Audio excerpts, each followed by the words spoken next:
సరైన ప్రాపర్టీని ఎంచుకోవడంలో తికమక పడుతున్నారా? ఇక ఆ కన్ఫ్యూజన్ వద్దు. అపార్ట్మెంట్లు, విల్లాలు, ప్లాట్లు మీకు కావలసినవన్నీ ఒకే చోట. Suman TV biggest property expo October 18th, 19th HSCC Novotel Hyderabad. ఇప్పుడే ఫ్రీ ఎంట్రీ కోసం కాల్ చేయండి. ఏపీలో కూటమి ప్రభుత్వం అధికారంలోకి వచ్చినప్పటి నుంచి మహిళల ఆర్థిక బలోపేతం చేసేందుకు సరికొత్త స్కీమ్స్ అమలు చేస్తున్నారు. డ్వాక్రా మహిళలను లక్షాధికారులను చేసి మంచి వ్యాపారులుగా తీర్చిదిద్దే పనిలో ఉంది ఏపీ సర్కార్. అందుకోసం ప్రత్యేక కార్యాచరణతో ముందుకు వెళుతుంది. దీపావళి కానుకగా సీఎం చంద్రబాబు 2 కొత్త పథకాలు ప్రకటించారు. ఇంతకీ ఆ పథకాలు ఏంటి? మహిళలకు ఎలాంటి ప్రయోజనం కలగనుంది? పూర్తి వివరాలు ఈ స్టోరీలో చూద్దాం.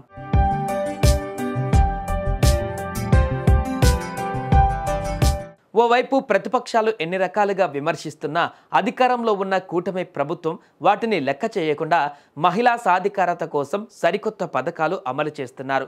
ఏపీలో డ్వాక్రా మహిళలకు సీఎం చంద్రబాబు గొప్ప శుభవార్త తెలిపారు. దీపావళి కానుకగా డ్వాక్రా మహిళల కోసం 2 కొత్త పథకాలు ప్రారంభించారు.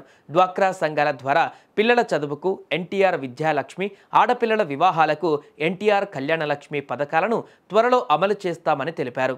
ఈ పథకాల ద్వారా అర్హులైన వారికి 1,00,000 వరకు పావలా వడ్డీకి రుణాలు లభిస్తాయి. గ్రామీణ పేదరిక నిర్మూలన సొసైటీ శ్రీనిధి బ్యాంక్ ద్వారా ఈ రుణాలు ఇప్పిస్తుంది. వాస్తవానికి ఈ పథకాలు గతేడాది మొదలు పెట్టవలసి ఉన్న కొన్ని కారణాల వల్ల వాయిదా పడింది.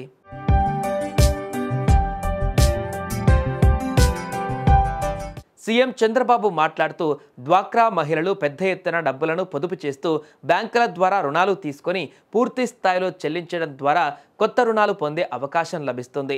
1,00,000 మంది మహిళల్ని పారిశ్రామికవేత్తలుగా తీర్చిదిద్దాలని లక్ష్యంగా పెట్టుకున్నామని ముఖ్యమంత్రి ప్రకటించారు. ఈ విషయంలో నియోజకవర్గ ఎమ్మెల్యేలు పూర్తి బాధ్యత తీసుకోవాలని, ప్రతి ఎమ్మెల్యే 1000 మంది మహిళలను గుర్తించి పారిశ్రామికవేత్తలుగా తీర్చిదిద్దేలా కృషి చేయాలని ఆదేశించారు. ఈ లక్ష్యం సాధించడం ద్వారా రాష్ట్రంలో మహిళల ఉపాధి అవకాశాలు పెరిగి ఆర్థిక వ్యవస్థ బలోపేతం అవుతుందని సీఎం చంద్రబాబు అన్నారు.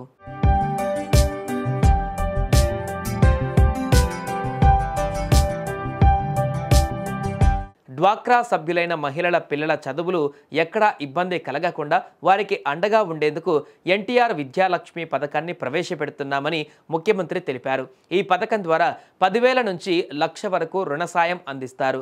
స్కూళ్లు, కాలేజీలలో చెల్లించవలసిన ఫీజులు చెల్లించేందుకు వీలు అవుతుందని అన్నారు. ఇందుకోసం కేవలం పావలా వడ్డీ 4% చెల్లించాల్సి ఉంటుంది. ఇందుకోసం అడ్మిషన్ లెటర్, ఫీజు చెల్లింపు విధానం, ఇన్స్టిట్యూట్ వివరాలు, రసీదులు సమర్పించాలి. దరఖాస్తు చేసుకున్న 48 గంటలలో సభ్యురాలి బ్యాంక్ ఖాతాలో నేరుగా నగదు జమ చేస్తారు.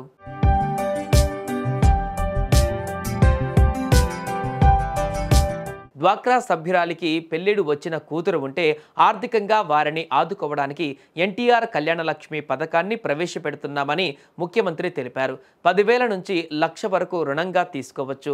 పావలా వడ్డీ చెల్లించాలి. తీసుకున్న మొత్తానికి అనుగుణంగా 48 వాయిదాల వరకు చెల్లించాలి. ఇందుకోసం కొన్ని డాక్యుమెంట్స్ సమర్పించవలసి ఉంటుంది. పెళ్లి పత్రిక, పెళ్లి ఎంత ఖర్చు చేశారో వాటికి సంబంధించిన పత్రాలు సమర్పించాలి. వివాహ వివరాల పరిశీలన తర్వాత నేరుగా బ్యాంక్ ఖాతాలో నగదు జమ చేస్తారు.